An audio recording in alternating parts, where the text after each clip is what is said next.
AI is coming for your job. Or is it? It may feel like some days that your job, your future, your income are all on the line and AI is about ready to take it away. But I'm here to tell you it can actually be one of your biggest allies. By the end of this video, I'm going to show you exactly how to AI-proof your career so that you can use AI to accelerate your career and not slow it down. Let's get right to it. The first thing I recommend is to become AI literate. Just like my 6-year-old is learning about math and reading, you have to immerse yourself in this world to just sort of understand what's going on. Don't be scared. Learn the different tools, learn the acronyms like LLM, large language model, ChatGPT, get into tools and just become aware of what's going on. My first book recommendation in this space is a book called Co-Intelligence by Ethan Mollick. He's a professor at Wharton. He has his 4 rules of how to learn how to use and adapt with AI. But just get in the words, right? Get in the tools and start to tinker so that you aren't so resistant, but also not scared. One of the first things that Ethan Mollick says in that book is understand that every version of AI that you're using is currently the worst it will ever be. That's how fast these tools are growing and updating and progressing. So even if you're sort of frustrated or don't feel like it's doing what you want it to do, just understand we're at the very, very early, the very, very beginning. And every time you use this tool, they're gonna get better and better, better. So the first thing is just to become AI literate. Secondly is invite AI to the table. And what I mean by that is try to push the limits and capabilities. Understand where AI is great and where it's limited. Invite it into the table for all the different tasks in your life. Here are 3 examples I've used AI just in the last week. So 1, I wrote a newsletter. I asked it to write a 500-word newsletter. I put in a few thoughts, a few bullet points of what I was going to talk about, who I was talking to, and I asked it to just write a newsletter, 500 words or less. I then used that copy and made some edits and tweaks, but in seconds, wrote an AI newsletter. Number 2, this week, my dog, my puppy, my 9-month-old dog had some kind of goopy weird thing going on in her eye. I took a picture of it, uploaded it to ChatGPT and asked, hey, what do you think might be going on? And I'll tell you, it perfectly diagnosed and laid out the different options of what it could be.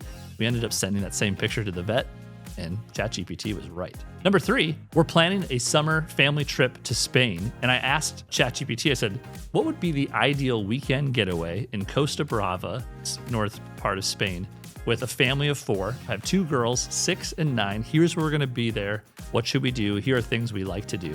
And it made this massive list of recommendations, places to go, restaurants, the beach, and really different things really tailored to our family and our preferences. So those are just 3 examples of ways I invited AI to the table just in the last week. Now, some of those use cases, you're not gonna like what you get back. And some of these, you're gonna realize, I need to do this all the time. So invite AI to the table and start to understand when you like to use it. Number 3, I encourage you to use the RIPE framework. Now, I got the RIPE framework from my brother, who's co-founder of Chip, an AI company.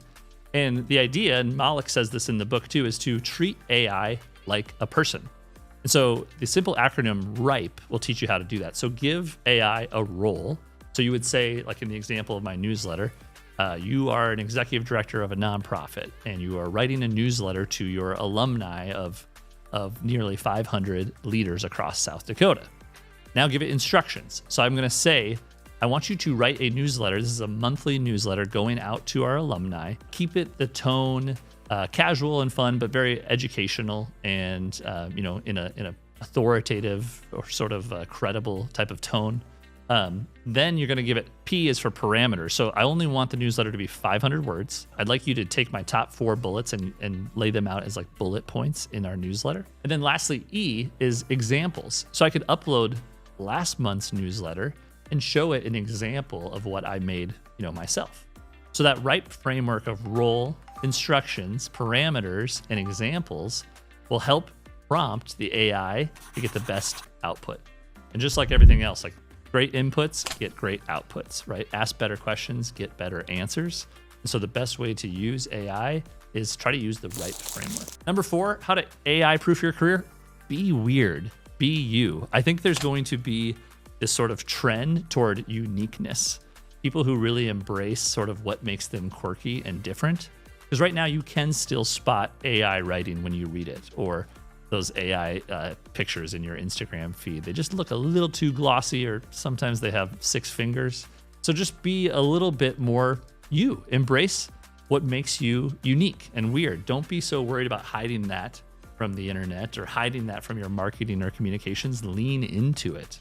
I think those who are going to use AI but also stand out with it are the ones who are going to be most unique to themselves, who are most like who they are in real life, and just using AI to scale that. And lastly, how to AI proof your career. You need to rewire your brain on what's valuable. Essentially what we've done, or what's happening right now, is the price of knowledge is going down to 0. Regardless of where you are in the world, you now have access to essentially the great library of Alexandria, right? All information, all content ever created is just a few clicks away. So whether you're a doctor, a CPA, a video marketer, president of the United States, right? Everything that's almost known is basically out there and accessible. So if knowledge is not valuable, what is valuable? I think a few things really matter. Taste, curation, building community, the ability to create connection, personalization, being able to create a moment in time, online or offline, that feels very authentic, feels human, and is able to create a connection with the person on the other end of the table, the other end of the camera, whatever it might be. So rewire the things that are valuable. If knowledge is less valuable, lean into the other things that might be more valuable, these things I just mentioned. So just remember, AI doesn't have to take your job.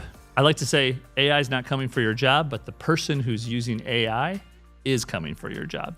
So lean into it, become literate, invite AI to the table, learn how to prompt, and just don't be scared, right?